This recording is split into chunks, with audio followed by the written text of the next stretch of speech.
आज ज्यावेळेला वंदनीय बाळासाहेब ठाकरे हे हयात होते त्यावेळेस भाजपचे आणि शिवसेनेचे संबंध असे अतिशय घनिष्ठ होते.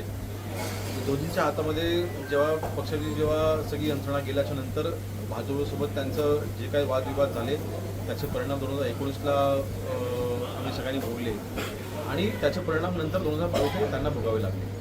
आज एकंदरीत आपण जर का पाहिलं तर अमित शहा जे असतील किंवा माननीय नरेंद्र मोदी साहेब असतील, संबंध जगामध्ये आज हिंदुत्वाचा डंका जर का कुठला पक्ष अभिमानी वाजवत असेल तर तो भाजप पक्ष आहे. त्यांना महाराष्ट्रामध्ये भारत देशामध्ये आम्ही त्यांना साथ देतो. शिवसेना पक्ष म्हणजे हिंदुत्व हे कदाचित त्यांचे नेत्यांनी ते विसरलेले असतील, परंतु अमित शहाजींनी आजपर्यंत म्हणजे त्यांची एक छबी आहे, कधीच खोटं बोलत नाही, जे काय ते स्पष्ट ते बोलतात. आणि मला वाटतं वंदनीय बाळासाहेबांचा निमित्ताने सन्मानच केलेला आहे. आज नरेंद्र मोदी साहेबांकडे जरी आपण पाहिलं ते नेहमी वंदनीय बाळासाहेबांसमोर नतमस्तक झालेले आहे.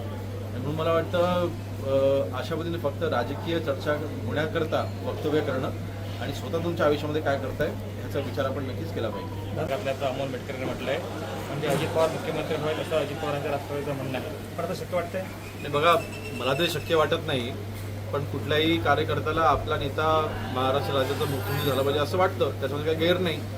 परंतु अमोल मेटकर जी आमचे सहकारीच आहेत त्यांच्या भावना आम्ही समजू शकतो. मला वाटत नाही ही गोष्ट शक्य आहे. आज महाराष्ट्राचं नेतृत्व देवेंद्र फडणवीस साहेब करत आहेत आणि माननीय एकनाथ शिंदे साहेब असतील किंवा अजितदादा असतील त्यांना अतिशय उत्तम साथ देत आहेत. माननीय शिंदे साहेब मुख्यमंत्री असताना फडणवीस साहेबांनी आणि अजितदादांनी त्यांना साथ दिली होती. मला वाटतं तिघांचेही मेळ चांगला आहे, त्यामुळे मुख्यमंत्री कुठल्या पक्षाचा असेल किंवा तिघांपैकी कोणी असेल त्याच्याने फरक पडत नाही. आज महाराष्ट्राचा गाडा जो विकासाचा जोमाने चालू आहे असाच जोमाने चालू आहे.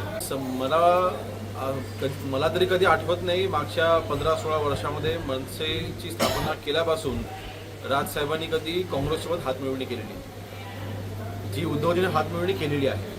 म्हणजे जो पक्ष काँग्रेसच्या मांडीवरती बसून मुख्यमंत्री खुर्चीवरती बसले आणि जो पक्ष वंदनीय बाळासाहेबांच्या विचाराने गेले 16-17 वर्ष चालतोय, हे समविचारी कसे का होऊ शकतात?